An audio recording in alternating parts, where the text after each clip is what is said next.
my brothers and sisters. It's Strong Inspirations at you once again, and I'm Anthony Brogdon for sure. Ooh-wee. And this guy here that's come on, can you like somebody you ain't never met? Can you be impressed with somebody you've never met? I'm impressed with this guy. All right. And so check this out. And he ain't listening to me, so y'all got to check this out. So I said to him, and I was incorrect with this. I was saying, like, man, this guy, he a PhD and all that. My man said, hold on, I'm not no PhD. I'm just smart. And I was like, oh my God, I'm gonna give you a doctorate because you so thorough on what you know. There are people out there who follow through on their stuff and they good at it. This is one of those guys. Y'all need to follow him. He that good. And so I'm so excited he's on the channel. This ain't the first time. He's been on before and he blew my mind so much. I said, man, anytime you want to come on, you gotta, I will stop what I'm doing to make sure that I'm ready for you.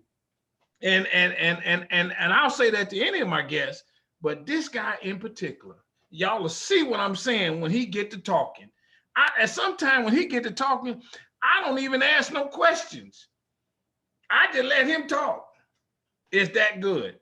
So everybody hit the subscribe button, hit the like button on this video, because I'm telling you, he blew your mind the last time. He's gonna blow your mind even more this time. Hit the notifications bell because you want to get the ding and when the videos come up. I'm doing 5-6 videos a week now, as you can tell. Tell somebody about Strong Inspirations. Come on, don't keep it to yourself. Let the word flow.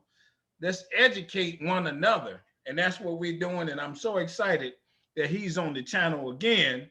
The other thing that I want you to do, this is kind of on my personal tip. This is how I make my living. I got this movie out. It's called Business in the Black, The Rise of Black Business in America. It's 75 powerful minutes of Black history. I cover from slaves went to college to what them racists did to destroy Black business districts till I list Black millionaires. And it ain't just Madam C.J. Walker now, my friends. Matter of fact, if you don't know, she worked for a Black woman. Madam was just a little more flamboyant. That was her story. And I talk all about that in my movie. The movie is good, I promise you. And then I wrote the book titled Black Business Book. The book got over 200 facts. Now, in other books, you can have a lot of stuff, but maybe not to cover as much as I do, as simplistically as I do, if there's such a word, as easy to read, as thorough as I do in my book, everybody. I ain't just saying it. Somebody said that to me and I just went with the bit. It's called Black Business Book. It's over 200 facts. I cover a little bit of everything, but I put an emphasis on the rise of Black business in America, just like I do with the movie. Because I'm a businessman, and that business thing and that Black business is my deal. So I want you to get a copy of that also. And when you do, I'll autograph it. My writing is bad because, I'm trying to be special like that. So you ain't gonna be able to read my name, but it's me. Get you a copy of the book. Both of them are available on Amazon, but they're also on my website. So if you want to cut the big Amazon man out, because he got a ton of money, just go to the website. I would appreciate it. It's businessintheblack.net. Now you might hear me, and I've given some introduction to this brother right here, but let me just say this. You might hear me use that word strong a lot. This guy exemplifies that. He does. And in my world, strong stands for strength, tenacity, resilience, and a sense of oneness, nobility, and grace. That's what that's this guest right here. And so I'm gonna let him tell his name. I'm gonna let him tell what he want to talk about. Whatever he want to talk about, I'm good. Come on, let's get started. Let's rock and roll, my friend. All right. My name is Damon Fordham. I'm an adjunct professor of history at Charleston Southern University, as well as the Citadel. And no, I do not have a PhD. I have a master's in history. And I also teach world, US, and African-American history. I've written 3 books on the subject, working on a 4th as we speak. In fact, I'm working on finishing the manuscript tonight after I'm done with this show, and I'll talk a little bit about that near the end. Yes. And I also have a YouTube channel called The American Storyteller, because I don't just give dry facts. I often act them out as I'm telling these stories and such. And so, like Anthony, that I believe in keeping it simple and direct to the people, because I had dinner once with my mentor, the great Dr. Henry Louis Gates, Skip Gates himself, who does these wonderful documentaries on ETV. And he once told me, stay away from that pretentious academic gobbledygook. Yep. In other words, you know how a lot of academics, they talk so that the average person can't understand.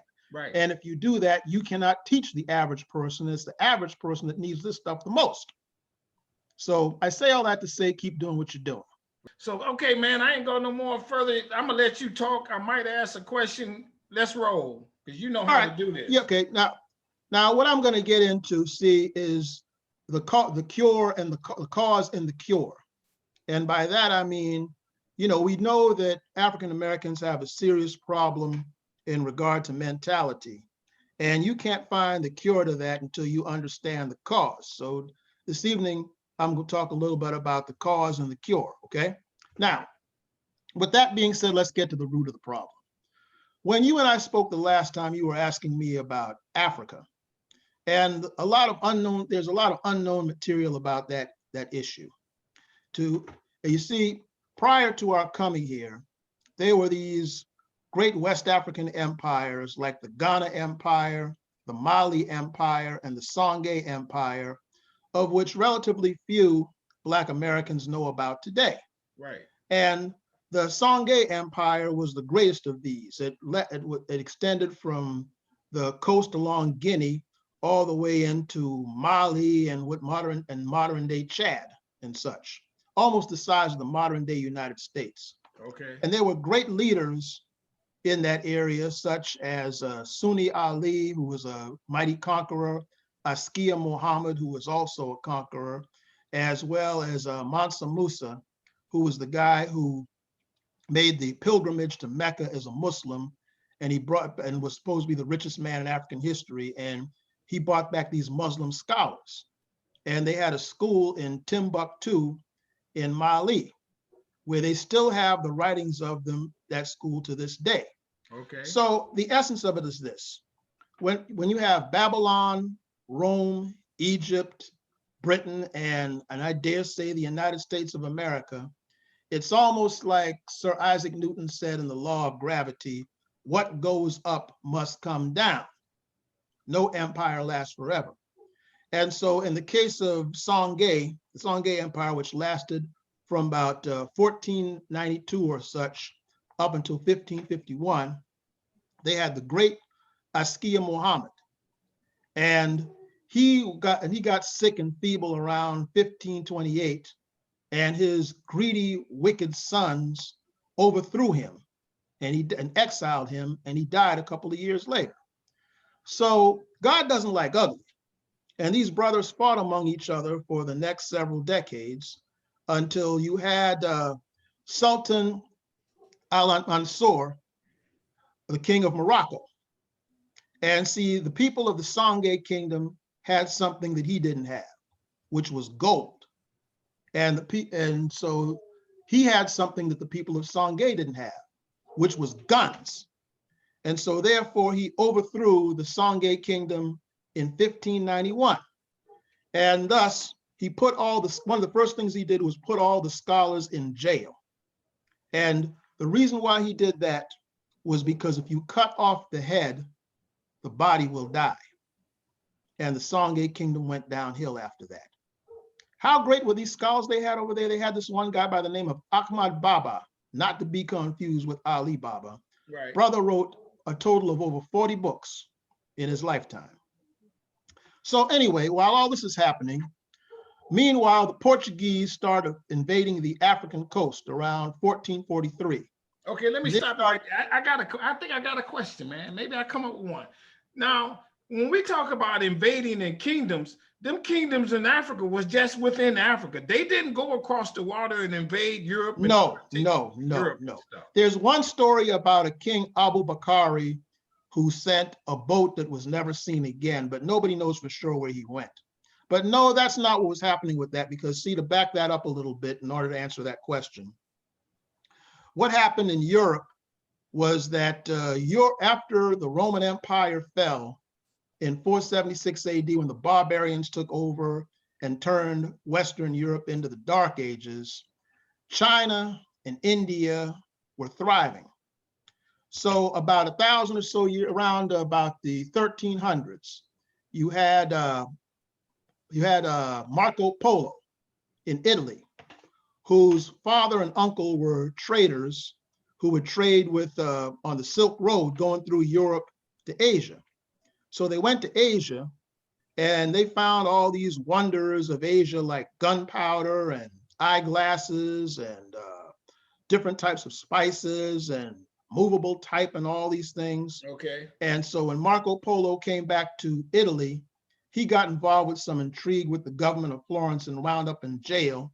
And while he was in jail, he dictated his story to a writer who was incarcerated with him.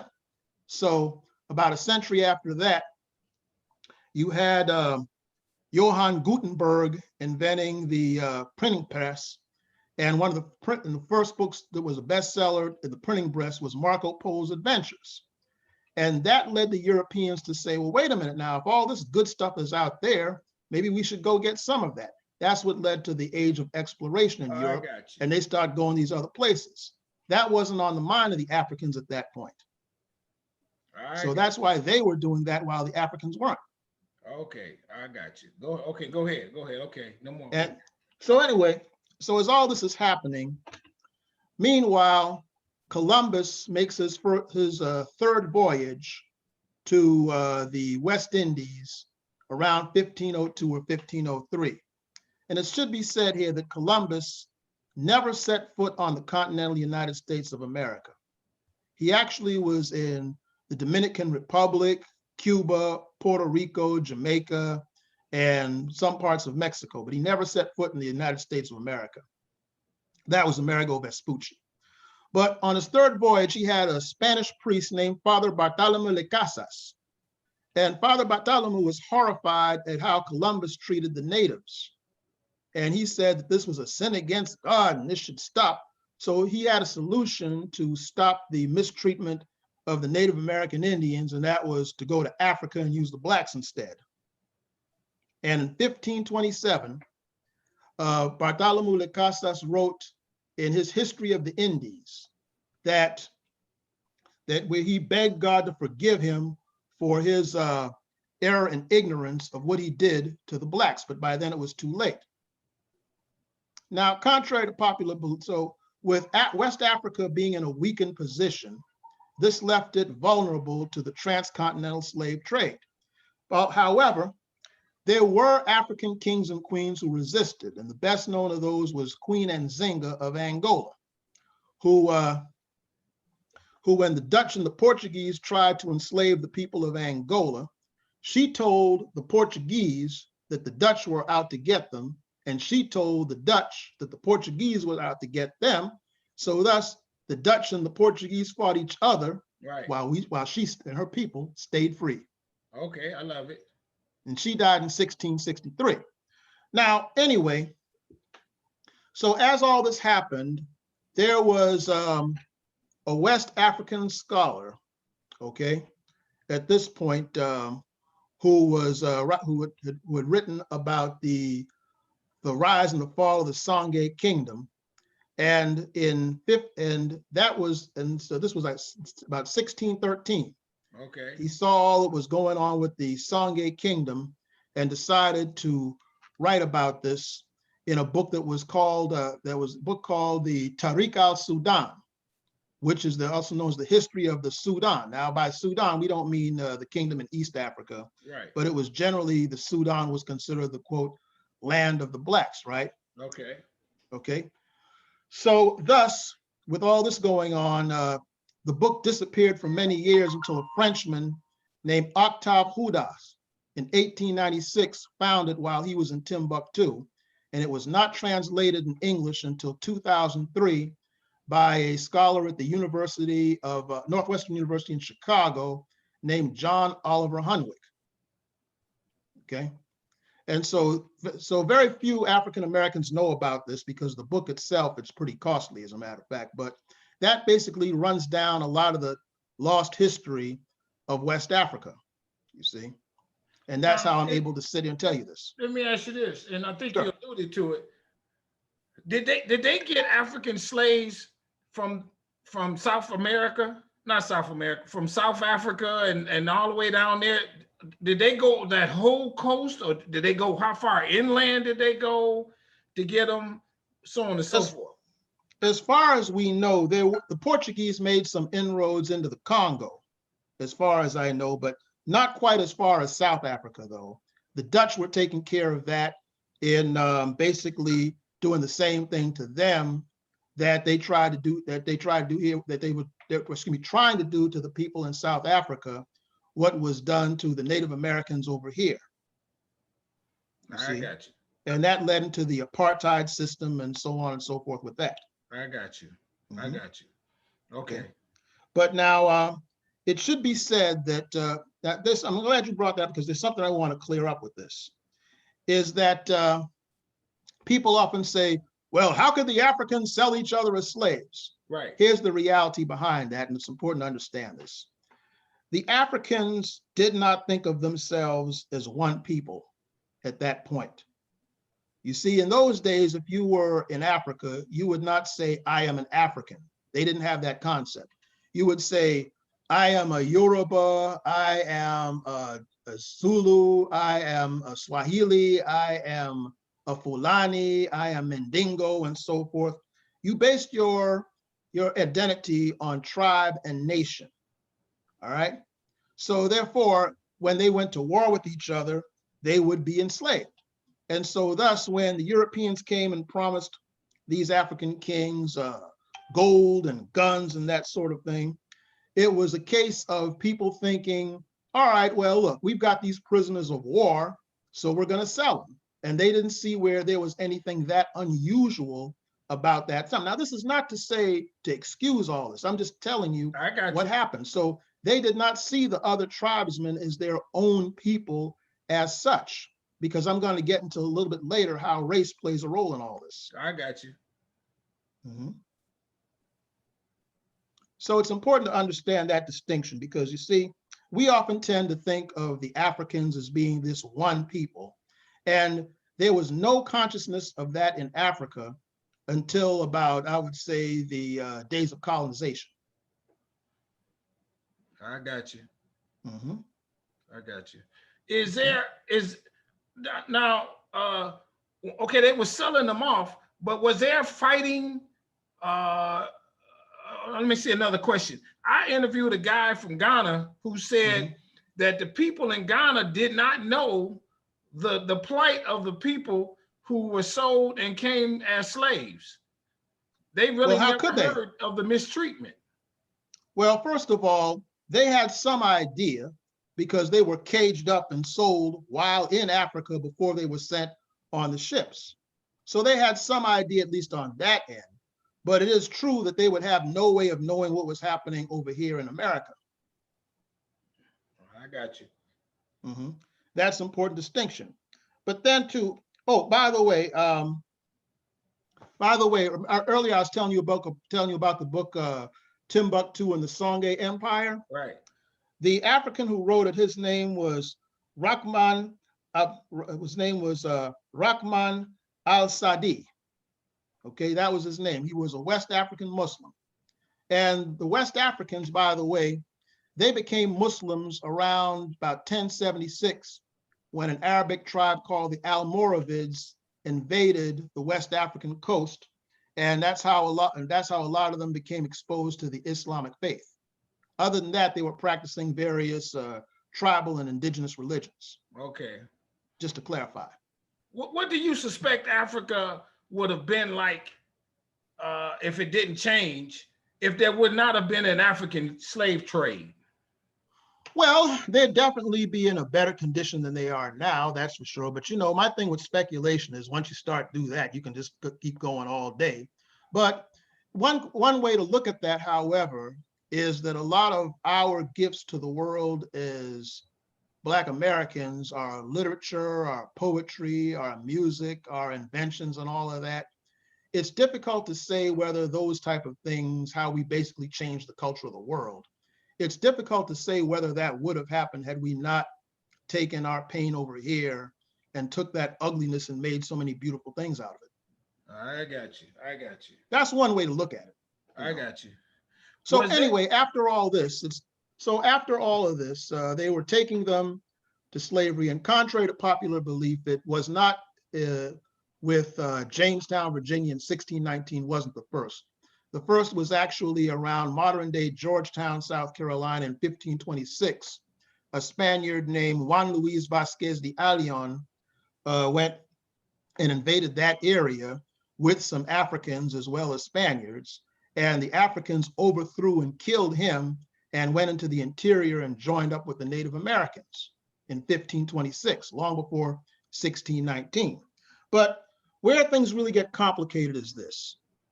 During the same time this was happening, you began to have the poor whites who are called indentured servants from Italy and England and places like that. Ireland and England and such places. They agree to come to America in exchange for serving as prisoners. They would serve 7 years indentured to a white master. They would basically be semi-enslaved for 7 years and working in the fields and all that. At first, they were right out there in the fields with Black people. They were socializing and copulating and all these things and having children together and all that. But then there was a white man named Nathaniel Bacon out of these indentured servants in around 1676. He tried to start a rebellion where they would join up with the enslaved Blacks to overthrow the government of Virginia. He died of dysentery before that took place. So thus, after he died, the Virginia government said, oh man, we can't have this happen again. And so thus they began this policy of permanently enslaving the Blacks and putting them in a lower position, and then having the poor whites slightly elevated above them and giving them somewhat more favor than the poor Blacks. In other words, divide and conquer of the poor so that the rich could stay rich. And that is the foundation of racism in America. I got you. I want to go back to the Africa thing just a tad, because I don't have much discussion on it, and I know you know what you're talking about. When they were bringing them, when they were capturing them slaves, and you said that there was the one country over there that she found a way for them not to get her people. Were there other countries like that? There were occasional people among the Ashantis of Ghana here and there. Of course, you had Queen Asante-Wa, who was in the upper west coast of Africa, and a number of great rulers like that who did in fact fight them off. But they did so only for a period of time, you see. Because the Europeans had more guns or something like that? Well, it was a combination of that, as well as the fact that, see, when you deal with a monarchy, a strong leader sometimes is followed by a weak one, you see. So it happened like that.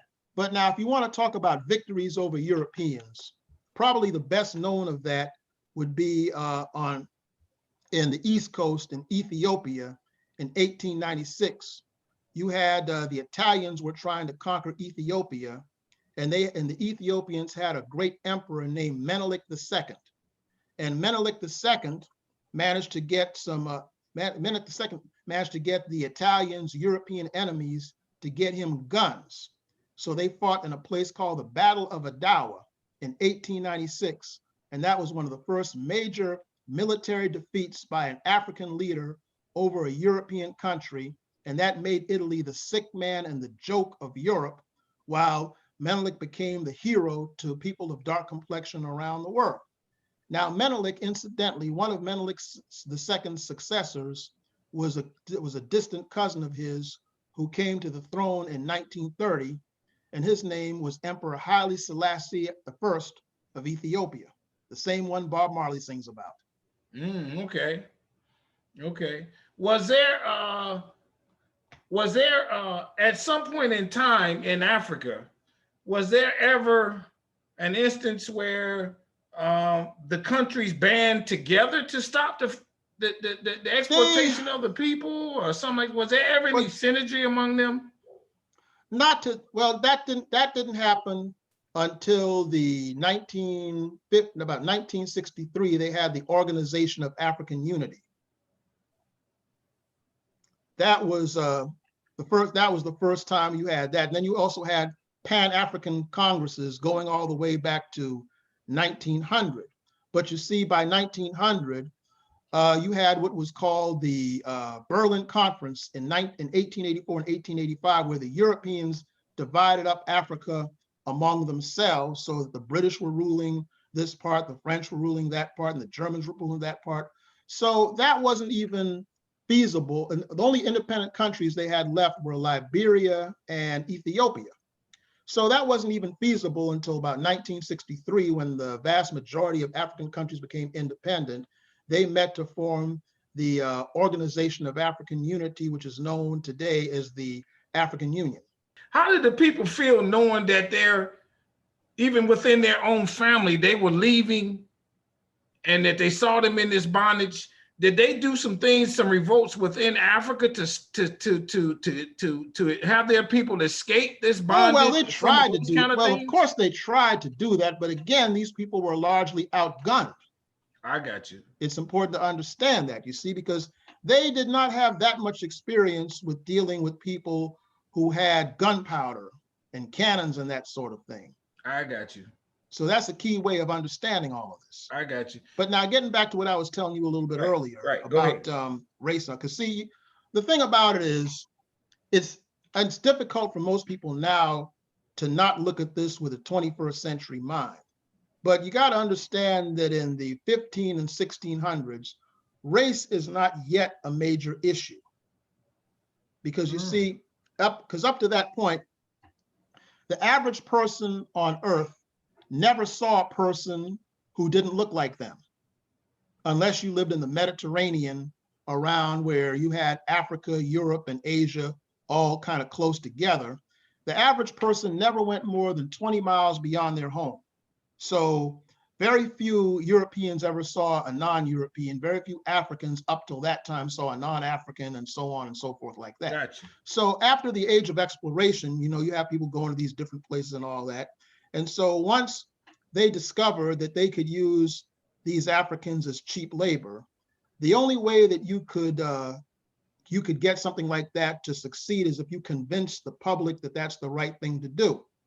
So a Swedish man named Carolus Linnaeus wrote about the different races of man in the 1700s, where he divided humanity in these categories. On top of intelligence was the European, and on the bottom in intelligence was the African in his point of view. And so this was done to encourage the people to see that it was an okay thing to enslave and abuse these Africans to be used as a source of cheap labor. In other words, they played upon the ignorance of the people in order to feed their greed. Is there, well, let me ask you this. When it first started coming to Africa, did they come with good intentions? Did they come like saying, hey, let me just do this, let me do that, and everything is cool? Or was it always, even at the beginning, a barbaric attitude? It was always about money. Money, money, money, money, rocking everywhere. That was the main thing. And so again, in order to make this plan work, they had to work on the minds of the people in order for this to succeed. Now, to give you an example of this, Thomas Jefferson, third president, in 1783, he wrote a book called Notes on the State of Virginia, in which he basically said, among other things, that the Africans were ignorant, bad smelling, and animalistic, and so forth. And at the same time of this, there was a Black scientist in Maryland by the name of Benjamin Banneker. Right. Benjamin Banneker was a self-trained scientist who made the first clock in the New World and wrote an almanac in which he predicted the weather. Right. So in 1791, he read Thomas Jefferson's Notes on the State of Virginia, and sent Thomas Jefferson a letter rebuking his claims and sending him a copy of his almanac to show that his teachings were false. And Thomas Jefferson had no choice but to write Benjamin Banneker back, to admit that he was wrong and to concede to Benjamin Banneker's intelligence and that of the Black race. And that led to a chain of events that led to Benjamin Banneker being one of the planners and designers of the city of Washington, D.C. Yeah, right. Then that goes to this question: was did white people, are they just, was that just a barbaric attitude, and then they use skin color as to be able to identify who they wanted to enslave, or was there some other, because you just don't live here and I can get you? Well, I mean, is color that one defining color? Okay, as Kwame Nkrumah, the founder of the modern nation of Ghana, said in 1957 in his autobiography, racism did not cause slavery, slavery caused racism. The African became a convenient use after Bartholomew Le Casas, and so they invented the concept of racism to justify what they were doing after the fact, to answer your question. So if they would have come to Africa and we would not have been darker complected but lighter complected, they still might have had that same attitude. Well, now you have to remember, every race was enslaved at one time or another. The British were once the slaves of the Romans during the Roman Empire. The British were once called Saxon dogs once upon a time, and they were seen as very barbaric. But yet within 1,000 years, they wound up ruling the world through sea power. Could Africans have, okay, if and I know again, we just predicting this type thing, how could this have gone differently? Could Africans have done what Europeans could have done if there would have been some turn of events that made us? Well, that's entirely possible, because again, you had mistreatment going on around the world during this period. Now, I talked about Sunni Ali earlier, right? Right. Sunni Ali was very vicious toward the Africans who decided to become Muslims.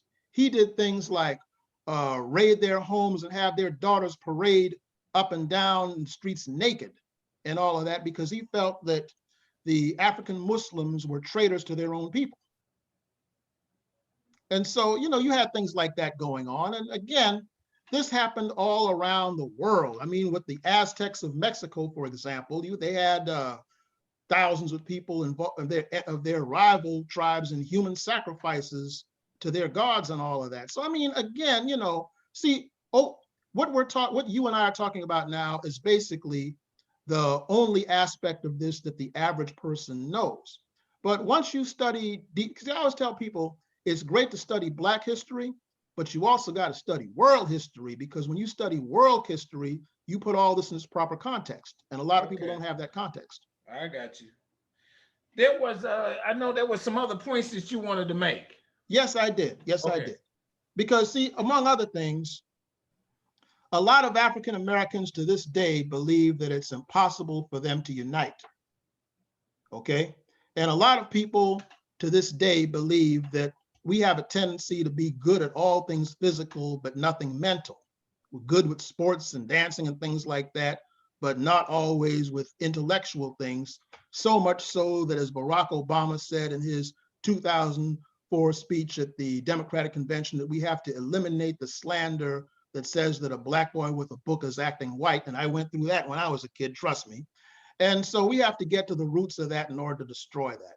Now, I just told you about Benjamin Banneker, right? Right. You also had people like Phyllis Wheatley, who was captured in slavery at the age of 8 in 1761, who became the first Black author in America, writing poetry that was so great that George Washington himself invited her to Valley Forge so she could recite her poetry. And so she was the first African person to meet what would become an American head of state. Additionally, they had slavery in the North up until until there was a lady named Mom Bet who was enslaved in Massachusetts. She overheard the white orators talking about life, liberty, and the pursuit of happiness, and all men are created equal. She took the state of Massachusetts to court saying, does this not include me? And they could not rule otherwise, so they set her free, and she changed her name to Elizabeth Freeman to reflect her new status. It was after that that the northern states, one by one, ended slavery by 1827. If anybody wants proof of that, look up George Oliver Harton's book, Slavery and the Making of America, goes into detail about that, as well as the story that I just told you about Benjamin Banneker. Now, as far as Black people not being able to unite, you had that phony story about Willie Lynch supposedly saying that he was going to divide the light and the dark and all that. That story was revealed to be a fraud by Professor Manu Ampin over at Merritt College in Oakland, California. He found that the real author of that Willie Lynch letter that's beloved by Black conspiracy theorists was Dr. Kwabena Ashanti of North Carolina Central University in Winston-Salem, North Carolina. He eventually confessed. So as far as Black unity goes, think about this for a minute, ladies and gentlemen. I'm going to kill that within just a couple of seconds. In world history, you had the American Civil War, World War I, World War II, Vietnam War, Korean War, the Iraq War, Gulf War, and Afghanistan War, right? Right. Wars are a sign of great disunity, right? Yep. One of the most things that showed the greatest disunity in human history is the atomic bomb, right? Right. Black people start any of that? Right. So if Black people are so disunited, more so than any race on the earth, all the most disuniting things in human history, we didn't start any of that, right? Right. That's right. Case closed. Boom. Boom shakalaka. Boom. And if that was true, how was it that the 1956 boys boycott in Montgomery, the 250,000 march on Washington in 1963, and the Million Man March in 1995, it was so impossible, and the election of President Obama in 2008 and the election of Kamala Harris to the vice presidency last year, if we were so disunited, it was impossible for us to unite, how are any of those things possible? Boom. That's right. There it is. You got one more that you want to tell us? Yeah, I want you to, I commend you for what you are doing, because you go out of your way to see to it that what we are putting out here is factual and well-researched. Right. We need that, because we know that a lot of people are not going to go to the library and read books on these things. So we have to reach the people where they are, and where they are is YouTube and social media. Right. And that's important, because right now there is so much garbage by false prophets on YouTube. You have this piece of trash out there right now saying that Harriet Tubman and Nat Turner were fictional characters, all evidence due to the contrary, and so on and so forth. And we have to be very careful, because see, in our position, we have to correct our facts, because a lot of people out there don't know the facts, because that is dangerous, because a nation that is easily deceived is one that is easily destroyed.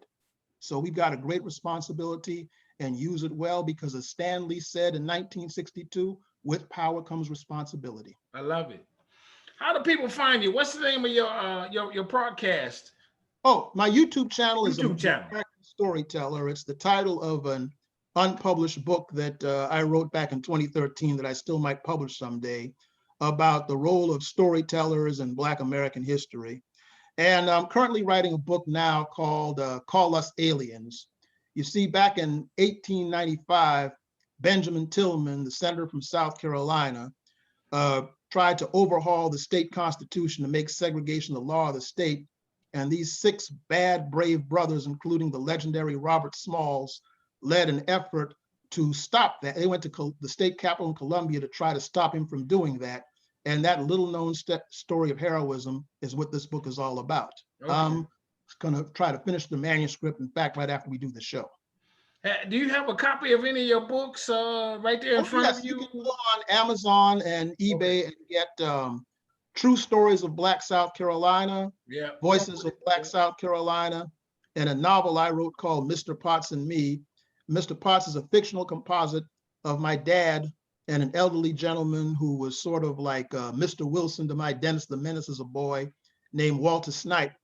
And Mr. Potts is a combination of those wise brothers that took me by the hand and showed me what was what as a boy.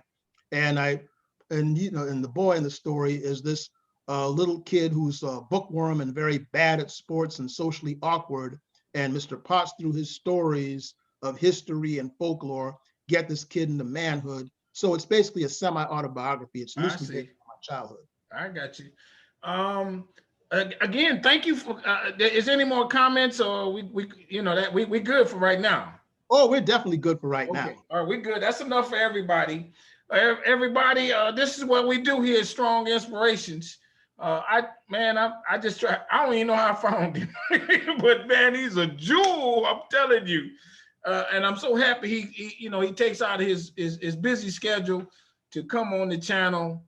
I try to come up with some questions, but he's deeper than what I can even think of. And before I go, I do have to say one thing though. Go ahead. You can contact me on Facebook, Damon L. Fordham. And I'm really desirous to go around the country and do public speaking again. So whether you want me for a national Zoom or to come to your area to speak personally, contact me via Facebook or on my YouTube channel. And my email address, DamonFordham1964 @gmail.com. We can work it out so I could come and speak in your town. We're gonna make that happen. We're gonna spread the word about this, brother. All right. Again, I thank you so very much for coming on Strong Inspirations. To my viewers, hit that subscribe button, hit the like button on this video, hit that notifications bell, tell somebody about Strong Inspirations. And to you, my brother, I'll say once again, with all sincerity, I want you to stay strong, stay safe, stay on your grind, keep reading them books, keep writing them books, keep teaching them people. We're going to get the word out about you. I thank you again. Have a good night. Bye-bye. And I thank you.